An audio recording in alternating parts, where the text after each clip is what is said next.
நீயா பாத்துட்டு இருந்த என்ன விஷயம்? நீயா எப்பயும் பாக்குறது தானே.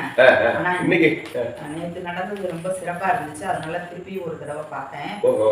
அதாவது இந்த கிராமங்கள்ல ஒரு சில பகுதியில எல்லாம் அதாவது எங்க கோயில், அதாவது இப்ப எல்லாம் வருது இல்லையா, என் கோயிலுக்குள்ளார இவங்க எல்லாம் வரக்கூடாது. பழனியில கூட கொஞ்ச நாளைக்கு முன்னாடி போர்டு போட்டாங்க.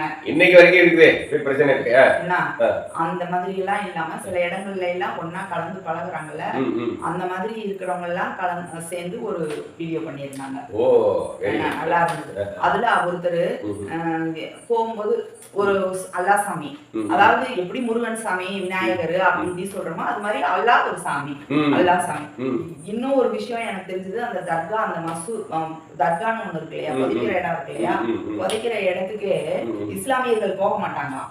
ஒரு சிலர் வந்து, ஏன்னா அது அந்த இறை கொள்கை, ஓரிரை கொள்கை உள்ளவங்க இன்னொரு இதை வந்து வழிபடக்கூடாதுன்னு அவங்களோட இதுக்குள்ளேயே பரிசுத்தமான இடத்துக்குள்ளேயே போக மாட்டாங்களாம். ஆனா இந்துக்கள் பெருவாரியா போய் அங்க கும்பிடுவாங்களாம். ஏன்னா பிள்ளைங்களை எல்லாம் வந்து அங்கதான் ஓதுறது, அந்த அந்த இடத்துலதான் பிள்ளைங்களுக்கு உடம்பு சரியில்லைன்னா கூப்பிட்டு எங்க தம்பி எல்லாம் கூட்டு போயிருக்கிறோம். அந்த மாதிரி இருக்கிற ஒரு நிகழ்ச்சி. ஒரு ஊர்லன்னா 3 குடும்பம் தான் இஸ்லாமிய குடும்பமா, மிச்சவங்க எல்லாம் இந்து குடும்பம். அந்த 3 குடும்பத்துக்கு கொஞ்சம் பேர் இருந்திருப்பாங்க போல இருக்கு, எல்லாம் பிழைப்பு தேடி வெளியில போயிட்டதுனால கொஞ்சம் பேர் 3 குடும்பம் தான் இருக்காங்களாம். அவங்களை கூப்பிட்டு அந்த கந்தூரி அப்ப போய் வீடு வீடா பாத்தியா ஓடுவாங்களாம். அவங்களுக்கு இந்து மக்கள் வந்து பானகம், வெள்ளம் இதெல்லாம் கொடுப்பாங்களாம். முடிவு நாள் அன்னைக்கு பிரியாணி வந்து அவங்க பிரசாதமா கொடுப்பாங்களாம். சில இடங்கள்ல என்ன அப்படின்னா ஒருத்தருக்கு ஒருத்தர் சீர்வரிசை வச்சுக்கிறது, கோயில் திருவிழாவுக்கு மசூதிக்கு அந்த மாதிரி எல்லாம் ஒருத்தருக்கு ஒருத்தர் சீர்வரிசை. மகிழ்ச்சியா இருந்தது. எல்லா இடத்துக்கும் பரவணும்.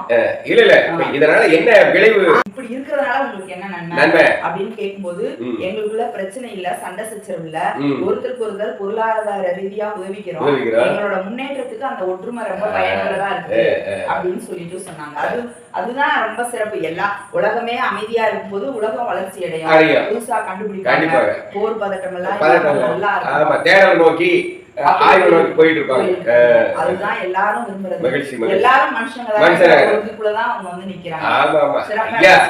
இருந்த உழைப்பாளி மக்கள் தாயா இங்க இருந்த ஒரு நெருக்கடி தாங்க போனாங்க. அதெல்லாம் ஏன்னா அதோட இது நான் சிறு வயதுல இருந்து பாத்துருக்கேன். கொட்டரம்பட்டியில இருந்து ஒரு தாத்தா வந்து கறி போடுவாரு.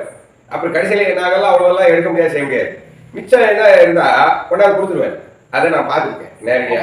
தம்பி முடியாம இருந்தா அவங்களுக்கெல்லாம் எடுத்து இது பண்ண முடியாது. பிறகு நான் ஐடிஐ படிக்கும் போது இப்போ ஒரு பேகம்பூர்ல இருந்து அவரு காசு இல்லைன்னா காசு கொடுத்துருவாரு. ஏன்னா நமக்கு பஸ் டிக்கெட் கூட அப்பெல்லாம் 50 காசு, அது கூட முடியாது. அது காசு கொடுப்பாரு, சைக்கிளை வச்சு கூப்பிட்டு போவாரு.